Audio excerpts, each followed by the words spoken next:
I'm with Dr. Adrian Bisceglie. He is president of AASLD. Dr. Bisceglie, thanks so much for being here. Thank you very much.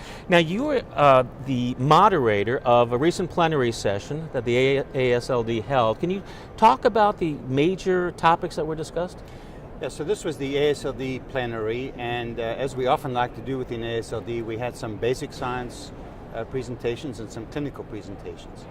Basic science presentations that I found interesting were for example, one on the isolation of mast cells from the liver.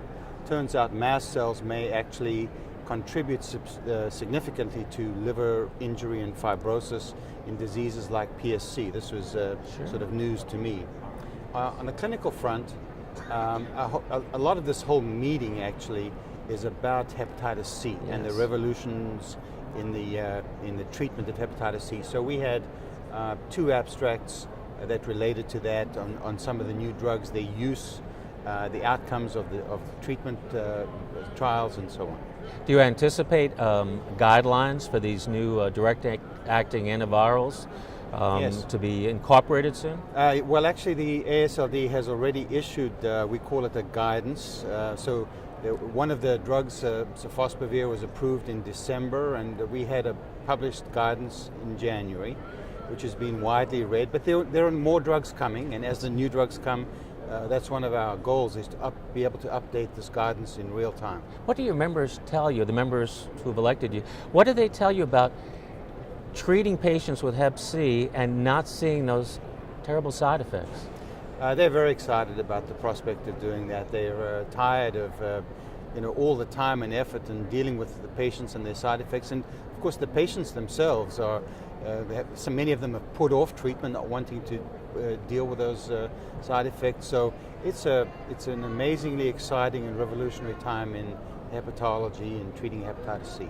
Especially now locating the millions who have the illness don't even know it. That's correct. So the CDC, as you know, recommends the screening of all baby boomers, those born between 1945 and 65, for hepatitis C, one-time screening.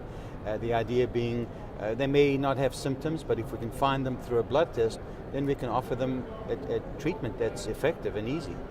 There was another plenary session as well that I know you were part of. Yes, this was an innovation of AASLD this year to introduce a clinical fellows plenary.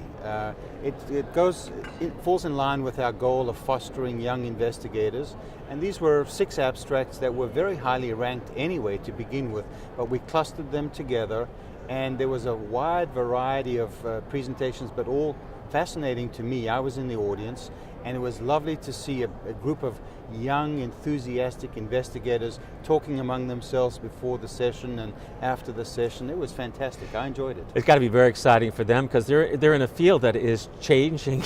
When it comes to Hep C and all the endoscopic procedures and Barrett's esophagus, every protocol out there and treatment seems to be changing so quickly. Yeah, it's hard to keep up. Well, that's why you come to a meeting like DDW, actually, to try to stay on top of it. But what do you see as, I know you have your own meeting in November, AASLD, and then next year's DDW. What do you think will be the major topics going forward? Well, so our own meeting is called the Liver Meeting. This year will be held in Boston in November, and then of course we come back to DDW next year. I think we will see the back end of the wave of hepatitis C studies, the finishing off of the big pivotal trials, and I think we'll begin to look forward to what's after hepatitis C. How, for example, now that we can eliminate the virus, how do we measure the benefit? What's going to be the lowering in liver cancers and patients undergoing liver transplantation? And of course we will look to the other liver diseases for which we don't have effective treatments yet, fatty liver disease, diseases like primary sclerosing cholangitis, autoimmune hepatitis. There's a lot to be done. I know, it's such an exciting time. Everything's changing so quickly. Well, Dr. Bisceglie, thank you so much for being here. I really appreciate it. Thank you very much. Thanks. If you'd like more information about all the activities here at DDW, please visit us on the web. We have a blog site. You can also follow us on Twitter. Our hashtag is DDW14.